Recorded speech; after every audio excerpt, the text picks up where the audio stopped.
आयोजित की गई है सभा, और इस सभा में मैं डायरेक्टर आदरणीय चौबे जी, श्रीमती चौबे जी और आदरणीय शर्मा जी, विकास जी और समस्त आज इसके अंशधारकों का मैं हार्दिक अभिनंदन और स्वागत करता हूँ। अभी विकास जी के द्वारा रिपोर्ट पढ़ी गई। केवल 4 वर्ष इसको हुए हैं और 4 वर्ष में बुंदेलखंड लिमिटेड या विकास निधि कहां से कहां पहुंच गई, इसका श्रेय मैं इन समस्त अंशधारकों को और बोर्ड को देना चाहता हूं और धन्यवाद। थोड़ा गला खराब है, जुकाम हुआ था, लेकिन उसके बावजूद भी मैं अपनी बात कहना चाहता हूं। कॉमर्स का विद्यार्थी होने के कारण निश्चित तौर पर आज वाणिज्यिक क्षेत्र में या सामाजिक क्षेत्र में निश्चित तौर पर बैंकों की बहुत बड़ी भूमिका है। अगर बैंक ना होते तो आज हम हमारी जो आर्थिक स्थितियां हैं या हमारी जो जीवन स्तर है, जीवन स्तर बहुत नीचे रहता। बैंक के आने से मैं थोड़ा सा पूर्व में जाना चाहता हूं, 1 मिनट के लिए। 1969 में जब बैंकों का राष्ट्रीयकरण किया गया था, 14 बैंकों का, उसके बाद 80 में 6 बैंकों का राष्ट्रीयकरण किया गया था। 20 बैंकें हमारे यहाँ 1969 और 80 में राष्ट्रीयकृत हुई थी। उसका सीधा सा उद्देश्य था कि जो हम पब्लिक को पैसा नहीं दे पाते थे, वो पब्लिक हमसे पैसा ले और अपनी योजनाएं चलाए और आर्थिक रूप से संबल बने। उसी उद्देश्य को चलते हुए आज की जो स्थिति है, कुछ मिलाकर के बैंकों का आज तक विलय कर दिया गया है। एक फैशन सा चल गया है कि बाकी बैंकें विलय हो रही हैं और मुख्य बैंकों को बढ़ाया जा रहा है। वो ठीक है, लेकिन अगर मान लीजिए बैंक ना होती या कोई व्यवस्था ना होती, मैं कॉमर्स के हिसाब से बोल रहा हूँ, तो आज अगर हमें मकान लेना है, आज हमें अगर मोटरसाइकिल लेना है, आज हमें 4 व्हीलर लेना है, तो हम उसका उपयोग जिंदगी भर नहीं कर पाते। क्योंकि हमारे पास अगर सरप्लस पैसा, मान लीजिए मुझे 50,000 मिल रहा है, 40,000 खर्च कर रहा हूँ, 10,000 रुपया मेरा बच रहा है। 10,000 रुपया अगर कोई 20,000 की वस्तु लेना है तो मुझको 20 माह तक इंतजार करना पड़ता जब मैं वो वस्तु ले पाता, और 20 माह में मेरी क्या स्थिति बनती मैं समझ नहीं सकता। आज टूडे में ये स्थिति बन गई है कि अगर मेरे पास 10,000 रुपया सरप्लस में है, मैं 10,000 रुपया जमा कर दूं और वस्तु को मैं ले लूं, उसका अपने 20 साल तक मैं उसका उपभोग करूं। तो ये बैंकों की जो थिंकिंग है या सोच है, उसको बढ़ावा मिला। इसी प्रकार विकास के बारे में बताया गया पहले कि वो IAS बनना चाहते थे, IPS बनना चाहते थे, उसका कोई महत्व नहीं है। IAS IPS बनना, अपनी लड़की बन गई है जागरी, जिसका नाम अभी उल्लेख किया है, बुंदेलखंड की है। मेरे वो भी साथ ही रहे, डॉक्टर साहब हैं, यहीं होम्योपैथिक में रहे हैं, अवस्थी थी, उनकी बच्ची है, कई बार कॉलेज में आके रहते थे, तो मैंने उनको धन्यवाद दिया है। कहने का मतलब ये है कि आज जो स्थिति है, आज विकास ने अपने विकास निधि के द्वारा विकास किया है, कितना अच्छी बात है। माने विकास जी ने विकास निधि के द्वारा बुंदेलखंड का विकास किया। और जो मैं बैलेंस शीट देख रहा था कॉमर्स के हिसाब से, निश्चित तौर पर 4 साल में कहां से कहां पहुंचा दी। और एक निश्चित तौर पर एक सिद्धांत होता है, जितना अधिक हम लोन देंगे उतना अच्छी हमें प्रॉफिट होगी। अगर हम लोन नहीं देंगे, मैंने एक बार जब मेरी मुलाकात हुई, मैं भी इसका सदस्य बन गया हूँ, सदस्य हूँ, और मैं अपनी बात बता दूं, मैं डिपॉजिट मेरा RD चल रहा था, विकास घर पहुंच गए, मैंने कहा रिटायर्ड हो गया हूँ, यहाँ काय की RD आएगी, बोले नहीं सर कुछ तो करिए, मैंने RD कर दी। और आप मानिए जिस दिन मेरी ड्यू डेट हुई 8 तारीख को, इसी 8 अगस्त को, 9 तारीख को मेरा पैसा मेरे खाते में पहुंच गया। ये क्या सिद्धांत है? बैंक का सिद्धांत है। बैंक का मतलब क्या होता है कि ऑनेस्टी सबसे इंपॉर्टेंट है, ईमानदारी और लगन और विश्वास। पूरे विश्वास, पूरा जो बैंक का एक स्ट्रक्चर अगर आप पढ़ेंगे, आप अगर देखें तो काय पे टिका हुआ है? विश्वास पे टिका हुआ है। अगर हमें विश्वास नहीं है तो हमने लगता है बैंक में भी अपन चक्कर खाते रहते हैं, कहीं भी घूमते रहते हैं, लेकिन अगर हमें विश्वास है, और बैंक में सबसे इंपॉर्टेंट रहती है ऑनेस्टी और विश्वास। ग्राहक को संतुष्टि का सिद्धांत, माने ग्राहक अगर संतुष्ट है तो उससे बड़ा कोई कुछ नहीं है। सबसे इम्पोर्टेंट चीज है कि हम ग्राहक संतुष्ट है। आज हम बैंक में जा रहे हैं, हमें पैसा मिल रहा है, हमें ऋण मिल रहा है, हम ऋण का पैसा जमा कर रहे हैं। और बहुत बड़ी बात है, कोरोना जैसे महामारी में इतना लोन देना और उसका रिकवरी करना, ये बहुत बड़ी बात है। मैं धन्यवाद देना चाहता हूँ बुंदेल विकास निधि को, ये बहुत बड़ी बात है और आज यहाँ तक पहुँच गई है। मैं एक सुझाव देना चाहता हूँ, अभी कह रहे हैं विकास जी ने कहा है कि हम डिविडेंड देना चाहते हैं, लाभांश देना चाहते हैं। लाभांश आपकी इन योजनाओं के आधार पर दिया जाता है कि जो हम सदस्य हमारे होते हैं, उनका जो शेयर होल्डर्स होते हैं, उनका जो पैसा जमा होता है, उस पर हम कुछ न कुछ लाभांश देते हैं।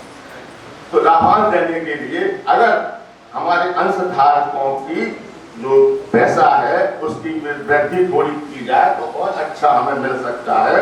और इसकी सीमा जो 100 रुपया रखी गई है, शायद मैंने 100 रुपया जमा किया हुआ है, या और इसको बढ़ाया जाए तो और अच्छा रहेगा। बैंक के पास डिपॉजिट आएगा और अच्छी स्कीम हम ला सकते हैं।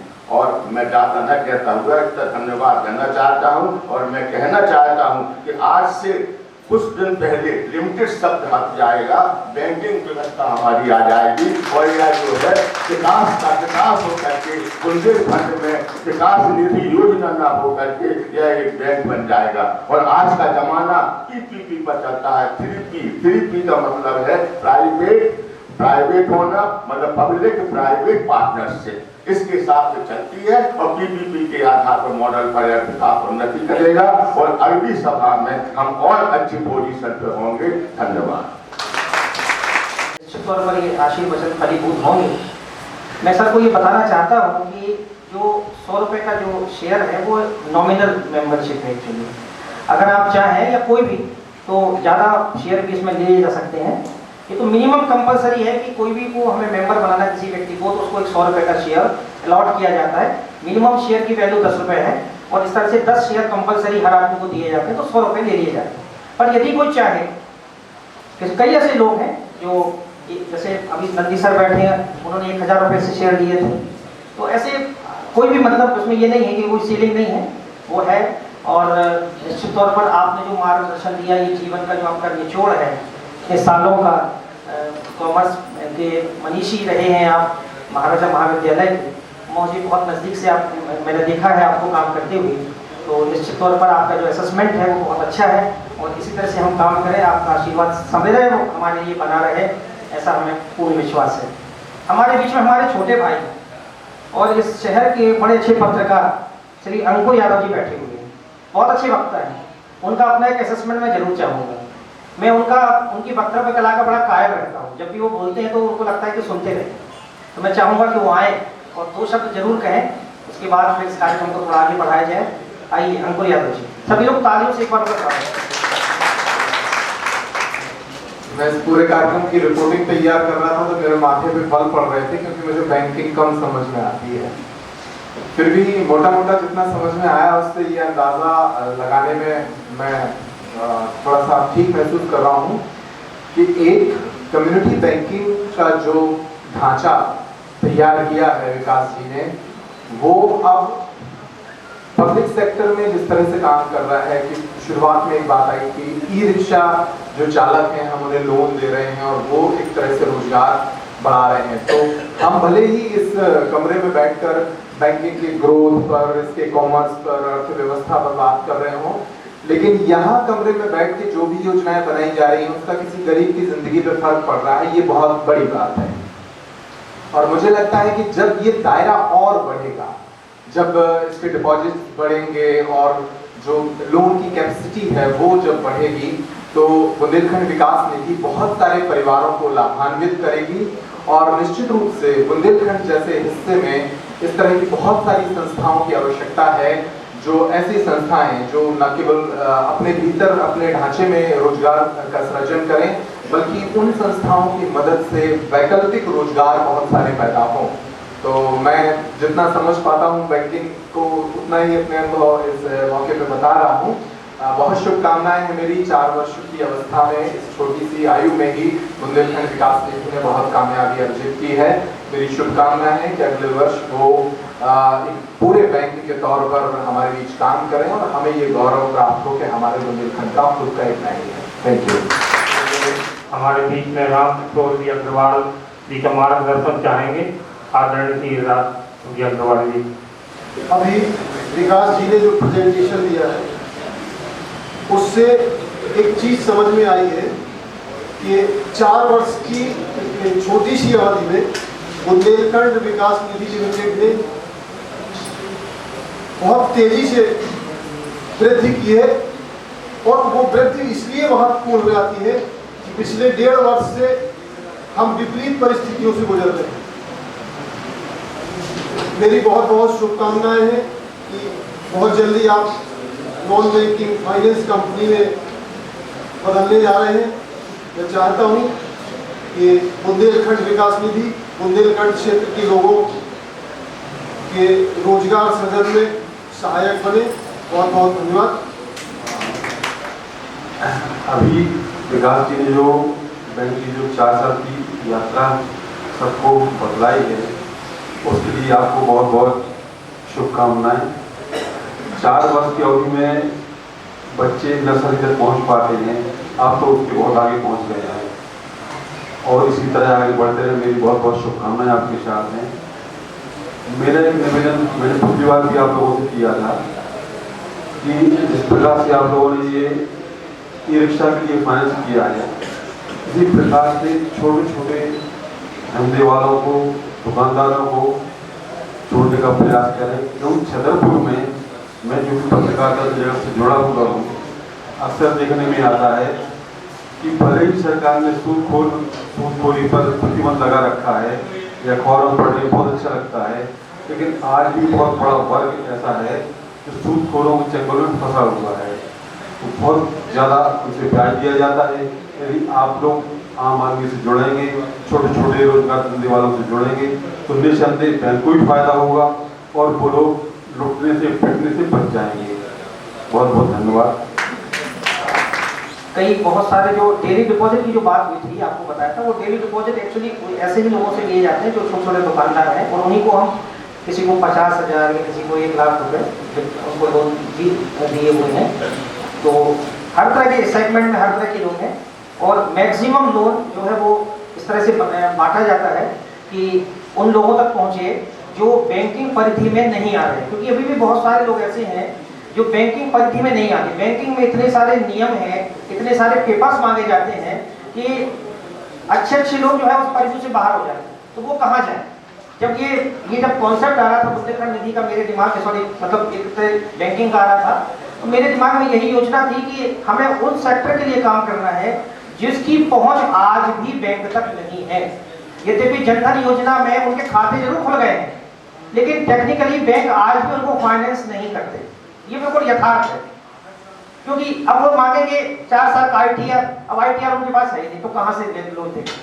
उन्होंने कहा साहब बैलेंस शीट होना चाहिए आपकी दुकान की, तो बैलेंस शीट उन्होंने जिंदगी में कभी नाम नहीं सुना कि बैलेंस शीट जैसी कोई चीज होती है उनकी। लेकिन क्रेडिट अपन जानते हैं कि भाई ये व्यक्ति ईमानदार है और इसका लेन देन सही है, इसका सोशल ऑडिट करा लेते हैं। तो ऐसे लोग जो आज भी बहुत बड़े लोग हैं जो बैंकिंग परिधि में नहीं आते, उन सभी लोगों को हम अपने से जोड़ने की कोशिश करते हैं। खासकर महिलाएं जो स्वरोजगार करती हैं, वो बहुत इंपॉर्टेंट सेक्टर है। हमारे खजुराहो में हमने 2 या 3 ऐसे महिलाओं के समूह को ऋण दिया हुआ है, जो इस तरह की महिलाएं हैं जो अपना कोई सिलाई कढ़ाई का काम करती है, कोई एक महिला मोमबत्ती बनाने का काम करती है। अब उसको बैंक लोन देने को तैयार नहीं था, हमने उसको लोन दिया, चलो भाई मोमबत्ती बना के बेचो, हम तुम्हारे लिए हेल्प करेंगे। 50,000 रुपए का ग्रुप लोन उसको दिया। ऐसे कई लोग हैं जो नहीं आते, जिनके लिए हम ऋण की प्रयास हमने किए हैं और उस तरह का दिया। हाँ, और आगे दायरे को बढ़ाने की कोशिश रहेगी, अधिकतम लोगों तक पहुंचने की कोशिश रहेगी। जैसे जैसे कैपिटल बढ़ेगी, नेचुरल लोन भी बढ़ाएंगे, तो सारी चीज़ उसमें आएंगी। और हमारे बीच में हमारे बड़े भाई श्री सुधीर शर्मा जी उपस्थित हैं। उपस्थित सभी हमारे बैंक के गेस्ट, वर्कर, शेयर होल्डर्स, निवेशक, क्या किसी भी कार्य के लिए प्रकृति में हमेशा बैलेंस होना चाहिए। अपने इंडिया में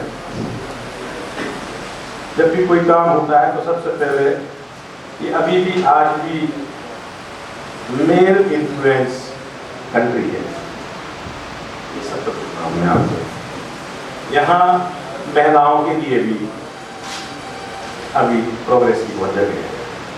खजुराहो में हमने एक्सपेरिमेंट किया, अभी हम अंकुर भाई को बता रहे थे क्या है, कभी भी वर्ल्ड के अंदर जितनी भी बड़ी स्टेटिस्टिक्स निकाल के आप कभी देखेंगे तो गुरुजी कोई भी लोन कभी जब कोई लेता है तो सबसे ज्यादा बैंक का पैसा आदमी खाते हैं, महिलाएं नहीं खाती। उसका कारण है कि they are the best investor, वो पैसे को पैसे से कमाते हैं। और सबसे हार्ड टचिंग तो खजुराहो में जब हमने छोटी महिलाओं को दिया और उन्होंने अपने हैंडीक्राफ्ट के काम को बढ़ाया और उस काम के लिए जो भी डेट उन्हें दी गई उस डेट से 3 दिन पहले आके वो डिपॉजिट। एक सब्जी बेचने वाला हमेशा अपने जोड़े से काम करता है, उसे आपने 10,000 रुपये दिए तो उसने हमें पॉलिसी बताई कि आप हमसे कृपया डेली पैसे। अब इससे ऑनेस्ट हमारे ख्याल से कोई भी क्लाइंट नहीं हो सकता। तो अभी जितनी भी बातें मैंने सुनी, इस बैंक का जो सबसे महत्वपूर्ण अंग है जिसके लिए हम माता जी का धन्यवाद देंगे, पिताजी का तो आशीर्वाद है। पिताजी थोड़ी काउंटिंग ज़्यादा करवाते हैं कि गड़बड़ी नहीं होना चाहिए। माता जी थोड़ी सोशल है तो हमारे बैंक के थ्रू कुछ हम लोग सोशल वर्क भी करते हैं जो हम आपको बताना चाहते हैं। गांव में अगर पानी की व्यवस्थाएं नहीं है, अगर किसी जगह सफाई अभियान करना है, अभी हमने वृक्षारोपण भी किया है और कई संस्थाएं हैं जो, क्योंकि मैं टूरिज्म से जुड़ा हुआ हूँ और मेरे साथ कई विदेशी संस्थाएं हैं जो कुछ सोशल वर्क करना चाहती हैं, तो वो भी हम अपनी इस संस्था के साथ करते हैं, जिसका फायदा खजुराहो के क्षेत्र के लोग ले रहे हैं और आने वाले समय में बुंदेलखंड के भी लोग लेंगे। दूसरी महत्वपूर्ण चीज बैंकिंग। बैंकिंग का मतलब होता है एक परिवार। सारे व्यक्ति जो जितने अपने इस बैंक में जुड़े हुए हैं, जो कि बैंक के खाता धारक हैं, इन्वेस्टर हों या बड़े इन्वेस्टर हों या डायरेक्टर हों, they are all part of family. ये एक तरह का ये ऐसा क्लब है कि जो हमारे प्रोफेसर साहब ने बताया कि ये धीरे धीरे जो ट्रस्ट जब बढ़ता है तो फिर रुकता नहीं। इसलिए अभी 4 वर्षों में हम अगर पूरी बैंकिंग में आएंगे तो हमारे ख्याल से ये बुंदेलखंड की एक सबसे बड़ी उपलब्धि होगी, जिसके लिए विकास भाई और हमारे स्ट्रिक्ट जो हमारे एमडी साहब हैं, जो कि हमेशा कंट्रोल करते रहते हैं, क्योंकि ये बाकी में पौधा तो उन्हीं का लगाया हुआ है, हम लोग तो पानी देने वाले हैं। हम आप सभी से निवेदन करते हैं कि ये बैंक जो शुरू हुई है उसमें संतों का भी आशीर्वाद, मंडक महाराज ने भी अपना आशीर्वाद, आचार्य श्री विद्यासागर ने भी दिया, परम पूज्य दद्दा जी से भी हमने पूछी कि क्या दद्दा जी जब बैंक चालू करने करके काय चला रहे हो, पहले नंबर देख रही हो को आओ तुम, उनने हमसे नाम पूछे थे। छतरपुर में हमारे एक मित्र हैं विनय चौरसिया, हमने उनसे भी पूछा था। तो हम ये सिर्फ कहेंगे कि भगवान मतंगेश्वर, और आप लोगों को पता है कि विकास भाई के घर में राजा राम दरबार के भी रिप्रेजेंटेटिव हैं, वर्षा जी यहाँ बैठी हैं। तो सभी की जो एनर्जी है, चाहे वो एनर्जी मटेरियल हो, स्पिरिचुअल हो, फिजिकल हो, मेंटल हो, जब वो साथ काम करती है तो उसके रिजल्ट पॉजिटिव निकलते हैं। धन्यवाद। उपस्थित हमारे सभी अतिथि और आदरणीय हमारे अध्यक्ष महोदय, जो भी आए हैं, गणमान्य नागरिक, सबका अभिनंदन, स्वागत। आपने बोलने के लिए कहा है, देखिए हमने भी बोलना वरना तो छोड़ दिया है लेकिन अब आप कहा है, शर्मा जी की विशेष इच्छा थी कि हम यहाँ आए और बोले। आप सब कुछ बोल दिया है, बहुत अच्छा बोला है, काफ़ी प्रोत्साहित करने वाली बातें कही है। ये जो पौधा लगाया गया था, जो आपने कहा है शर्मा जी की पौधा है, ये वास्तव में भी छोटा सा पौधा लगाया था 4 साल पहले। मैं ही बैठी थी, मैं और विकास ही थे, और स्कूल में अपना जो स्कूल है विलेज उस ऑफिस में कार में बैठ के ये चर्चा हुई थी। उन्होंने सिर्फ ये कहा था, मैंने शुरू करवाया था, सिर्फ डिपॉजिट करने का काम रहेगा आपका, बहुत बड़ा काम नहीं है, शुरू तो करो आप। ये अभी इसका नियम बना है, कानून आया है 2016 में, 17 की बात है।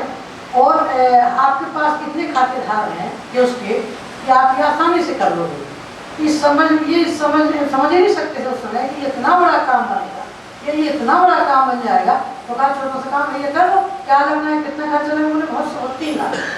ये बात है ना, बहुत 3 लाख रुपए लगेंगे। मतलब कोई बात नहीं है, 3 लाख की व्यवस्था हो जाएगी, कर लो इस काम को, ठीक है। अब शुरू किया, अब 3 लाख करते करते ये सही कह रही 5 लाख का डिपॉजिट हो पाया, उसमें घर ही से हुआ। पापा जी ने 5 लाख रुपये दिए, शुरू करो। तो धीरे धीरे भगवान की कृपा हुई। और सबसे बड़ी बात ये है कि ये पौधा लगा, और पौधा लगने के बाद अब ये समय आ गया कि शाखाएँ इसकी फूटने लगी। 4 वर्ष में इसकी मेहनत और इन लोगों ने परिश्रम किया है ईमानदारी से, इसमें इन लोगों ने बहुत मेहनत की है। 4 साल में शाखाएँ फूटने लगी हैं। हम बस यही हमारा कहना है कि इसको इतना पानी और खाद इतना अच्छा दिया जाए कि ये वृक्ष बन जाए, और ये वृक्ष में आपके बच्चे इसमें बैठेंगे, इससे सहारा लेंगे, और इसकी शाखाएँ आप लोग रहेंगे, और उसके पत्ते आपके भी बच्चे हैं जो बड़े होके उनको सहारा मिलेगा। हम हमेशा कहते हैं, अगलोती जी को, तुम पाठक जी को, तो हमने कई बार बात कही, पाठक जी आप वृक्ष लगा रहे हो, इसमें सहयोग दे रहे हो, खाद पानी दे रहे हो आप लोग, लेकिन आपके बच्चे, उनकी धरोहर है ये, क्योंकि ये अधिकार बन जाएगा आपका कि आज हमें वृक्ष लगाने में, खाद पानी देने में इतना जो समय लगाया है, इतना सहयोग किया है, हमारा पहला अधिकार बनता। जब NBFC बन जाएगा तो आप सोचो कितने कर्मचारी की जरूरत पड़ेगी, और जब कर्मचारी हम बाहर से बुलाएंगे तो अपने अंदर भी देखेंगे कि हमारे बैंक को बढ़ाने में किसने सहयोग किया है, ये कौन से कार्यकर्ता हैं, कौन से कर्मचारी हैं, कौन से लोग हैं। तो उनकी कोई वो तो नहीं है। अगर कोई उनका व्यक्ति होगा, उनके बच्चे होंगे, उनके कोई रिश्तेदार होगा, तो अपन उनको महत्वता उनको अपन देंगे। ये होता है, इसलिए हम कहते हैं आप आपको ईमानदारी से काम कर। 2 बात है आप समझते, किसी भी काम करने के लिए, एक मेहनत और दूसरी ईमानदारी। आपके पास अगर 2 बातें हैं, आप छोटे स्वार्थों में मत पड़े, आप छोटे स्वार्थों को दूर करें। इसको ये देखें आगे भविष्य तक कितना उज्जवल है। आज आप छोटी चीज़ों में पड़ गए, छोटी बातों में मन मुटाव कर लिया, छोटी बातों में लड़ने लगे, तो अपनी ऊर्जा सारी आपने इसमें बर्बाद कर दी। इस ऊर्जा को आप उसी पौधे को विकसित करने में लगाइए, फिर देखिए आप इसका नजारा कि आपको लगे कि बरगद का पेड़ बढ़ गया है, जिस शाखाएं इतनी बड़ी है, हमें निरंतर छाया उसकी मिलती रहेगी। और हम यही आप लोगों से आशा भी करते हैं, और हमें विश्वास भी है कि आप लोग ऐसी मेहनत करेंगे जिसमें आपको ईमानदारी भी रहेगी और आप मेहनत से काम करेंगे। ईमानदारी और मेहनत से अगर आप ये बैंकिंग का सिस्टम हो रहा है, 4 साल में आपने देखिए सभी ने कहा कि कितना बड़ा हो गया, इसी शाखाएं फूट रही है। अब इसको अपन को मजबूत करना है। जितना ये इसका तना मजबूत हो जाएगा, अपने आप ही खाद पानी नहीं लगेगा, फिर आपको जरूरत नहीं है किसी को खाद पानी लगेगी। पक्की बात है, आप समझते हैं कि वृक्ष जब बन जाता है उसको कोई पानी नहीं देता, बरसात पानी नहीं जाती, बरसात से पानी खींच देता है, वो रोज पौधा होता है, उसको आपको घंटा 2 घंटा प्रतिदिन आपको देखना पड़ता है, संभालना पड़ता है, उसको पानी डालना पड़ता है, उसमें खाद डालना पड़ता है, उसके पत्तों को छाटना पड़ता है। कहीं कोई पत्ते खराब तो नहीं होते, कीड़े तो नहीं लगते, कितनी जल्दी लगते हैं, लेकिन जब वो वृक्ष बन जाता है तब उसमें कोई कीड़े नहीं लगते। लगते रहते, कीड़े लगते रहते, पत्ते झड़ते रहते, फूल आते रहते, गिरते रहते, बनते रहते, निरंतर उसमें वृद्धि होती रहती है। थोड़ा बहुत कुछ चीज़ ऐसी आती है जो उसमें विकास को बाधित भी करती है, लेकिन वो सब चलता रहता है। अगर वृक्ष बन जाता है, वो वृक्ष आप लोगों को बनाता है। आप सब लोगों सभी कार्यकर्ताओं से कह रहे हैं, देखो कोई भी व्यक्ति एक चीज़ खड़ी करता है, लेकिन वो अकेले कुछ नहीं कर पाता, उसके करने के लिए सबका सहयोग होता है, और जब सबका सहयोग मिलता है तभी वो काम पूरा होता है। आप लोगों को सबका सहयोग मिला, आज 4 साल में यहाँ से यहाँ तक पहुँचे, वो आपने फिगर सब देख ही लिया है, उसको दोबारा कहने की कोई जरूरत नहीं है। कि 13 फिगर तो हम ही नहीं बता सकते, कुछ न जानते हैं ना कोई पूछते हैं। लेकिन ये है कि ये आप जरूर एक आध साल में अगर मौका मिलता है तो कह देते हैं कि आप ईमानदारी से और लगन से और मेहनत से काम कीजिए, छोटी मोटी बातों पर गौर मत कीजिए, सब चीज चलती रहती है।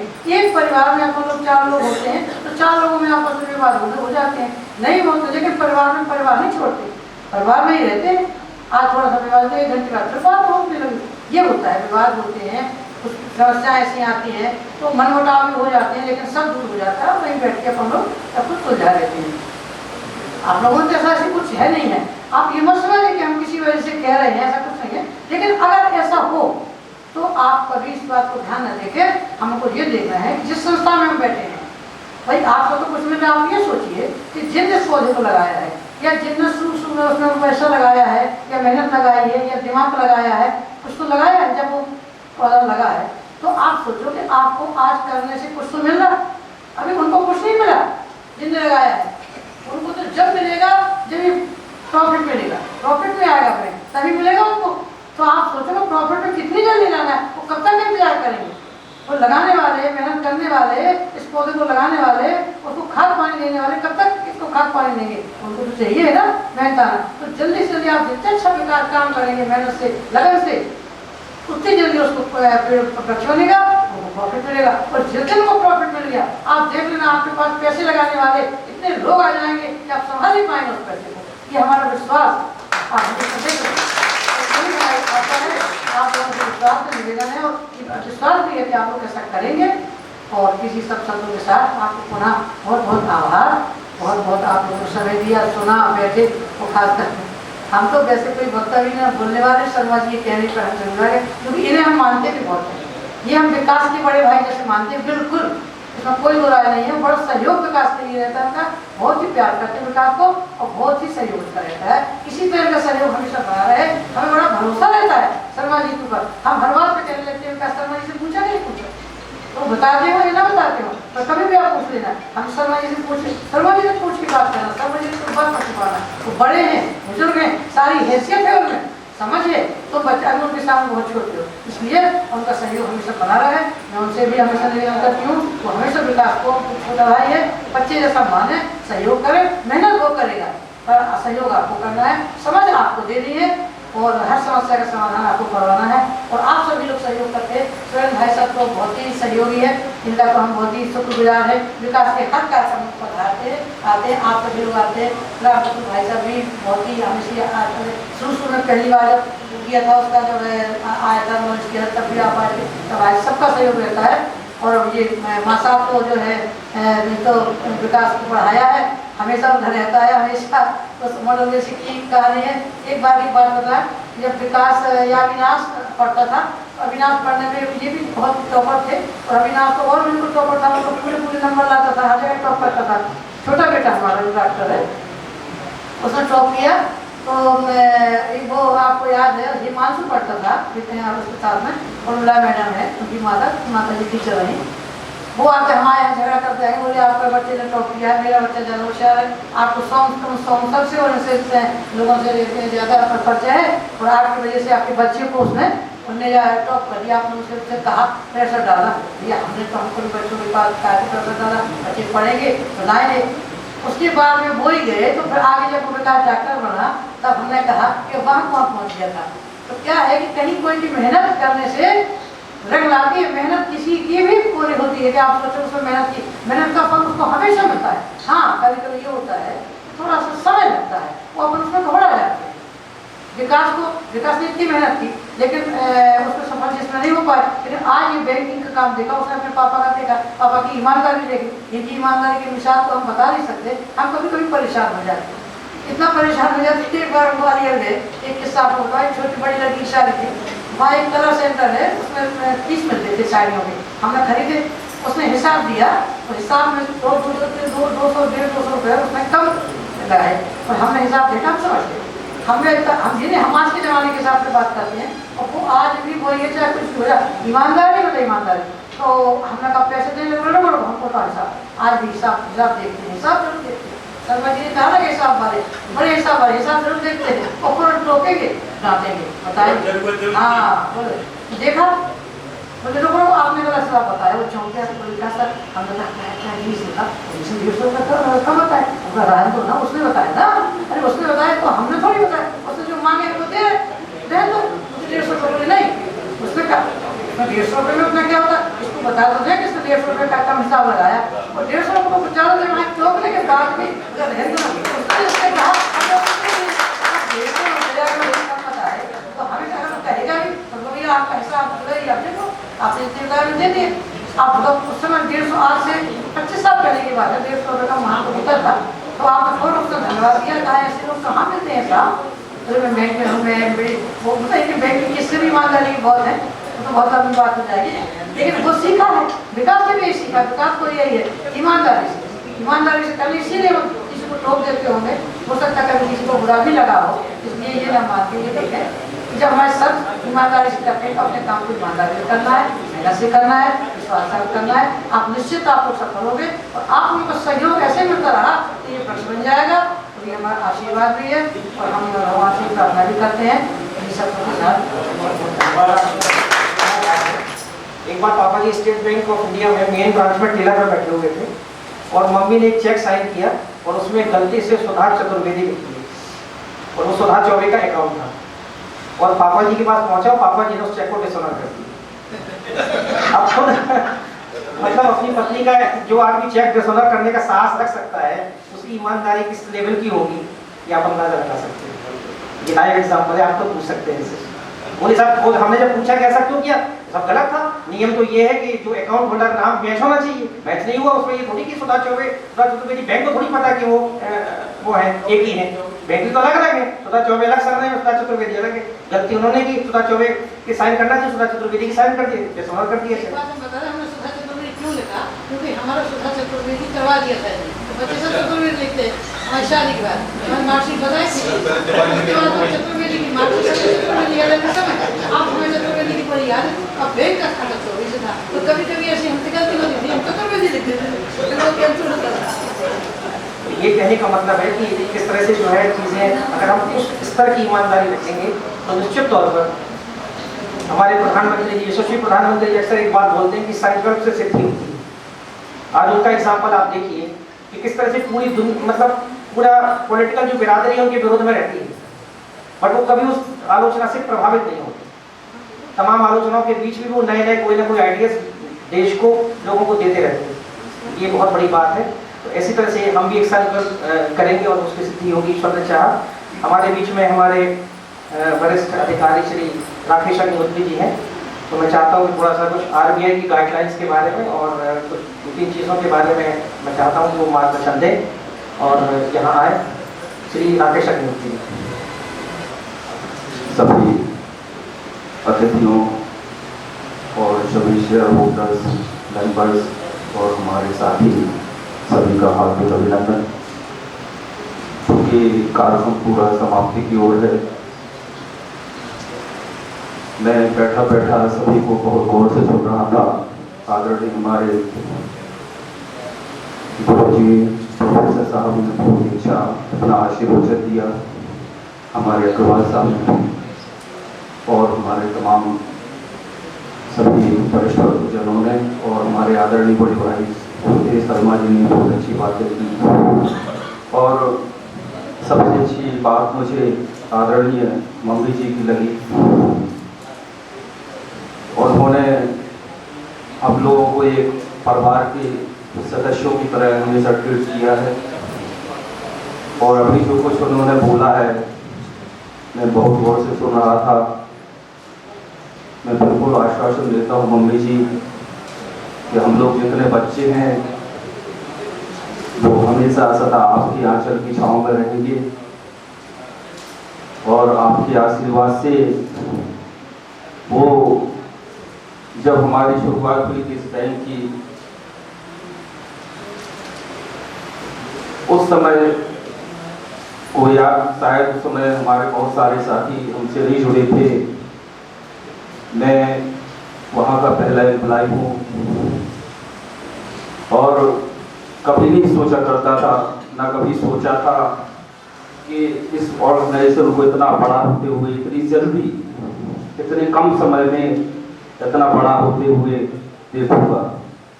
निश्चित रूप से सबसे ज़्यादा श्री आदरणीय हमारे प्रकाश चतुर्वेदी जी सीईओ महोदय का रहा है। मैं तो मेरी भूमिका तो एक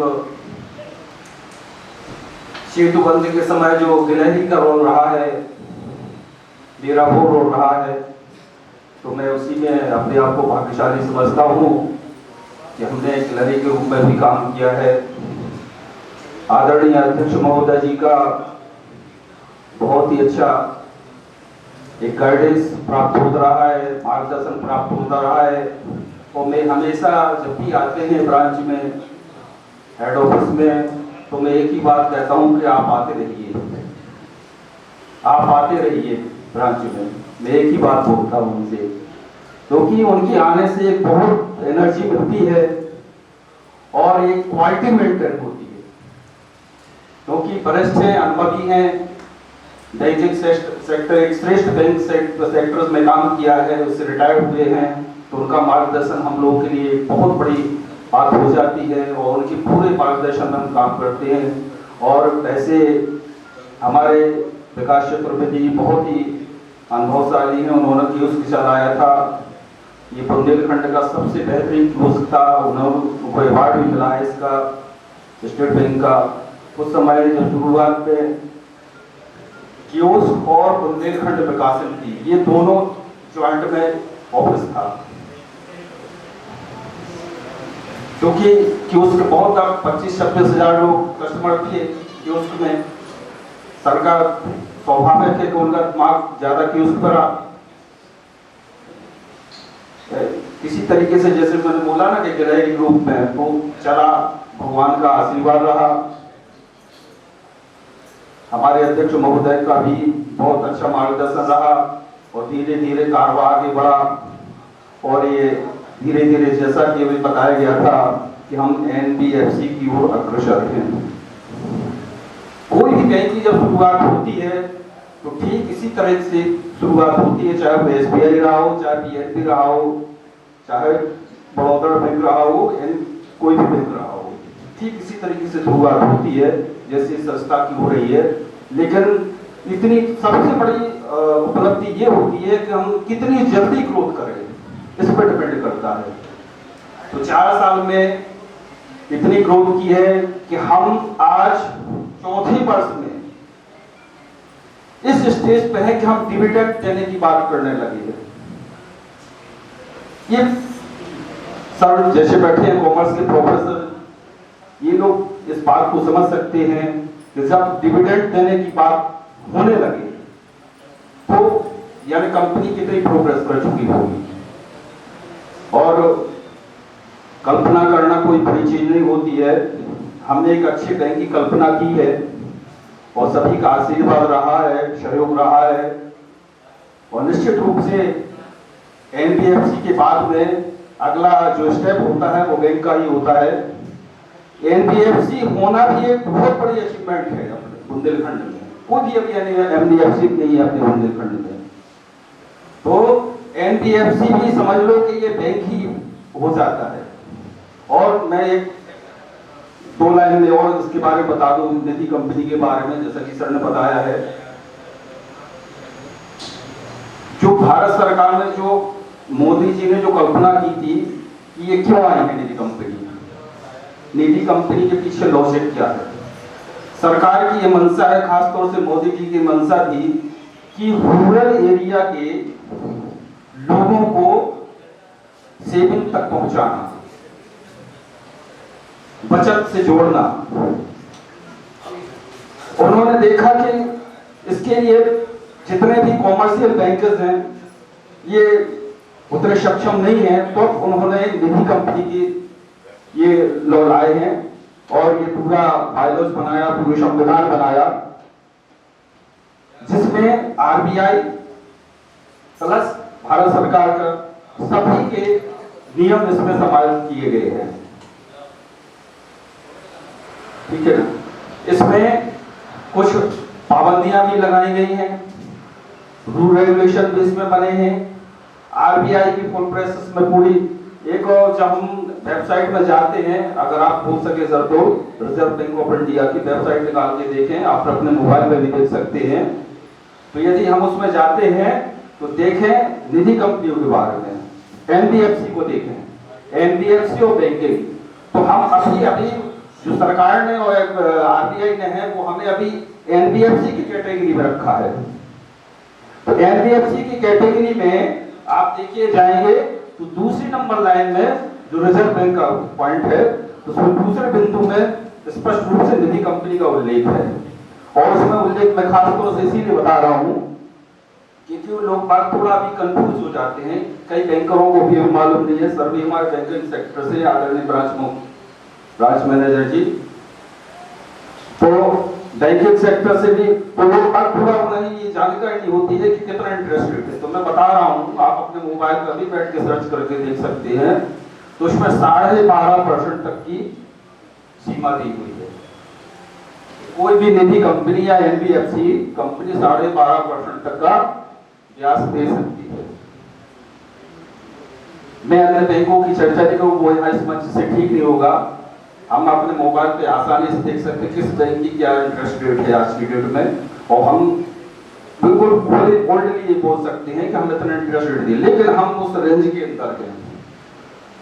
हम यदि मान लो जैसा अभी देखा था आप लोगों ने सब डिस्प्ले हो रहा था कि 10.75% का हमारा एफडी का इंटरेस्ट रेट है मैक्सिमम, ठीक है ना। तो हम उस लिमिट के अंदर हैं। हम कोई भी काम, कोई भी पैरामीटर है, चाहे वो भारत सरकार की गाइडलाइन हो, कॉर्पोरेट अफेयर मिनिस्ट्री की गाइडलाइन हो, चाहे वो भारत सरकार का जो निधि एक्ट का जो गजट हो, सभी के अंदर लिमिट में काम कर रहे हैं और सारी सीमाओं के अंदर है। हमारा जो इंटरेस्ट रेट है वो भी 12.5% के अंदर है, 11.25% करीबन का है मैक्सिमम। तो मैं जैसा कि अभी सर ने बताया था, सबसे अच्छा शेयर अभी साउथ में है। सबसे ज्यादा आजकल आपने देख, चूंकि साउथ सबसे ज्यादा पढ़ा लिखा पार्ट होता है अपने इंडिया में, वहां पर निधि कंपनी एनबीएफसी में सबसे ज्यादा इन्वेस्टमेंट होता है। क्यों? क्योंकि वहां इंटरेस्ट ज्यादा मिलता है। वो समझदारी धीरे धीरे अपने यहाँ भी आएगी जब ये कंपनी इस तरीके से प्रोग्रेस करेगी, लोगों को जब उसका अच्छा रिटर्न मिलेगा। मैं चाहूंगा कि बहुत सारे लोग, लगभग सभी लोग हमारे यहाँ मेंबर्स हैं, और आप लोग यदि थोड़ा और अपना कैपिटल बढ़ाएंगे, शेयर कैपिटल बढ़ाएंगे, थोड़ा और इन्वेस्टमेंट बताएंगे, तो आप लोगों को अच्छा बेहतर उसका रिजल्ट मिलेगा। मैं ज्यादा समय न लेते हुए बहुत कुछ कंपनी के बारे में, चूंकि इस मंच के माध्यम से समझाना उतना आसान नहीं होगा।